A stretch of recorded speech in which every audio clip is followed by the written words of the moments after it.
Hi. So today I'm going to read a story called Demon Lover, which was first published in this magazine, Peculiar.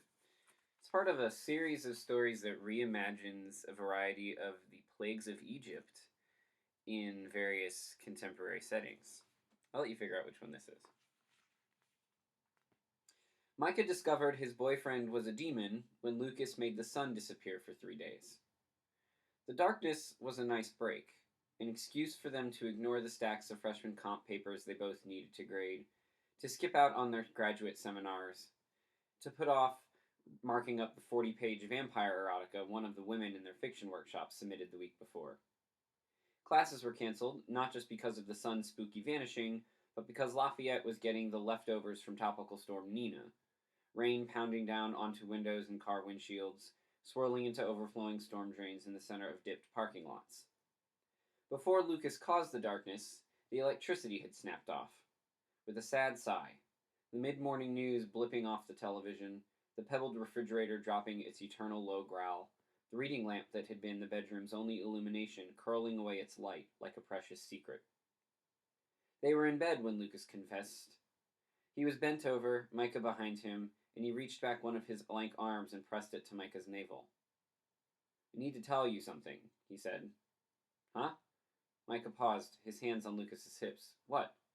His voice was a wispy breath, hardly words at all, as though his ability to form vocalized language was sucked out when he was inside Lucas. "The lumps on my head, the ones I said were sebaceous cysts."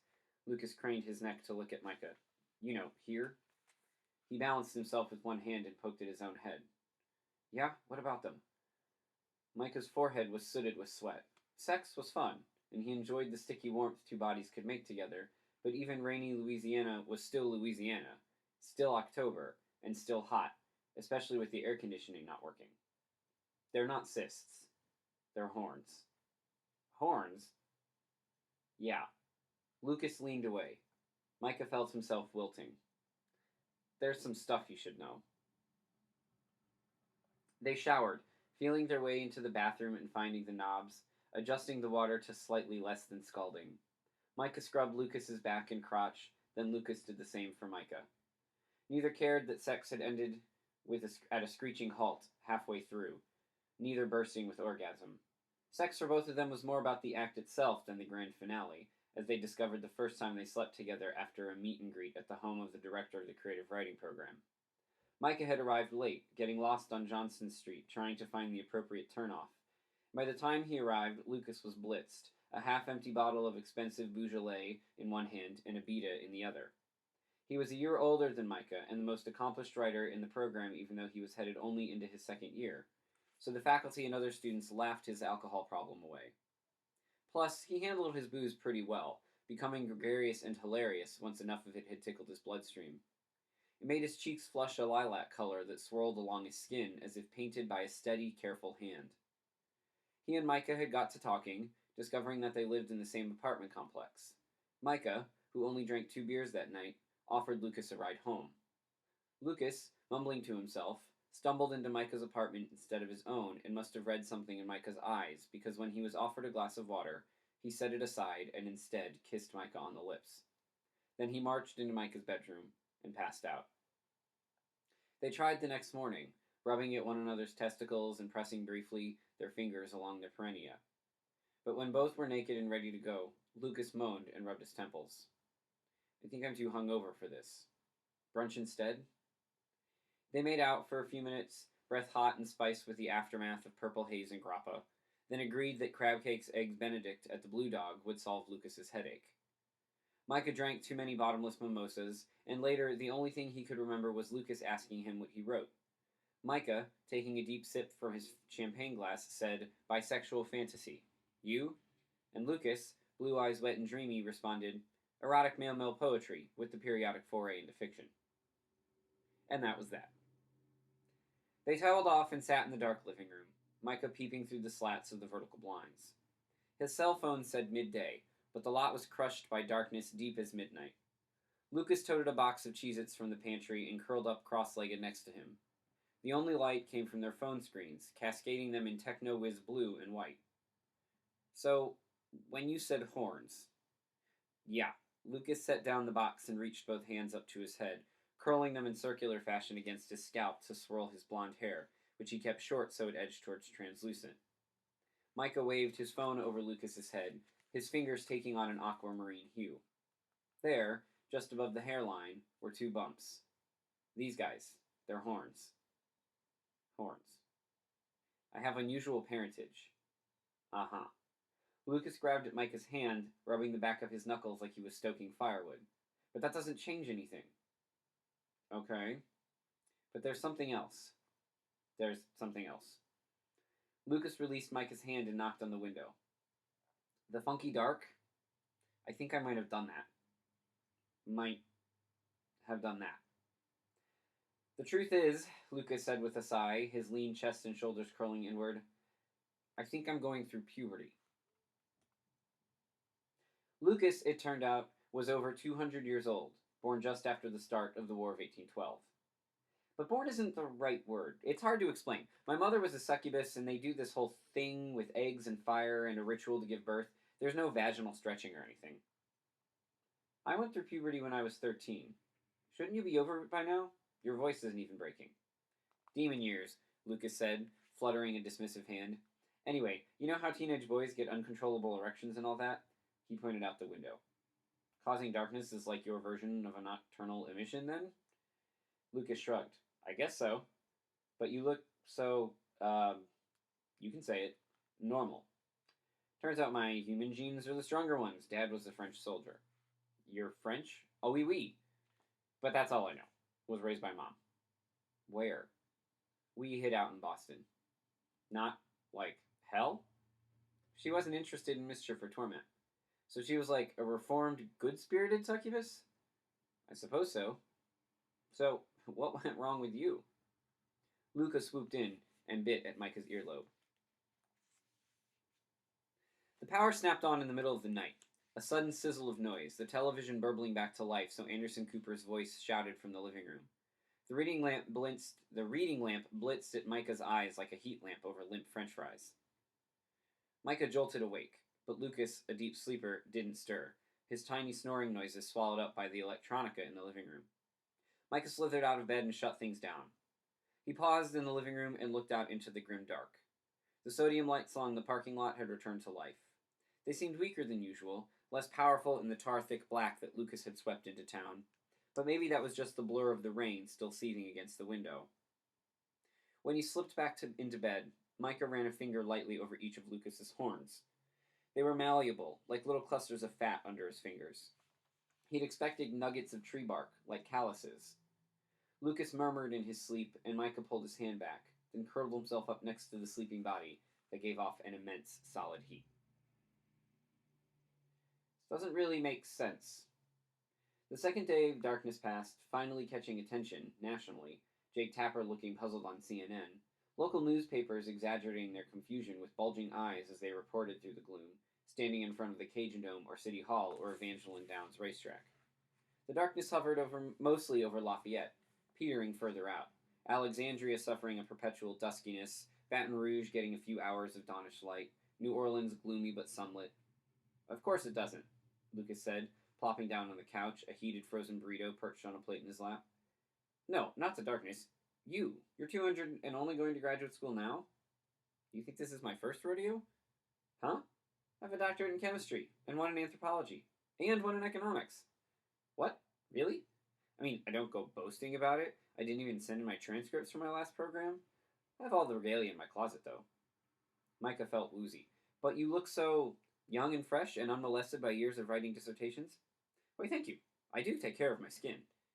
So that accounts for, what, 15 years? I also worked at Macy's, but that was when it was called Famous Bar. He took a bite out of his burrito and then spit it out. Ah, too hot. I think I burned my tongue. Do you know when this will stop? Micah said, rapping on the window. Lucas shrugged. Sooner or later. Aren't you enjoying our time off? He pressed a hand at Micah's crotch. It's not like I can't think of ways to pass the time. Micah swatted at his groping hand. Stop that. They watched television. Classes were still canceled, emails coming in every few hours pushing back the time and date that the university would reopen. They had at least 48 more hours before they would have to read the mammoth vampire erotica with its run-on sentences, adverb-filled sex scenes, four-line descriptions of cum shots. That night, Micah slipped into bed and felt Lucas reach between his legs. He grunted and shifted aside. What's this about? I'm still processing. I'm still me. Are you sure? Is there anything else I should know about? I'm HIV negative. I get tested regularly. Micah switched on the reading light and tossed back the sheets. Lucas slept in the nude, and his body was on full display, milky in the harsh LED bulb. Look me over, then, Lucas said, spinning onto his stomach. No tail.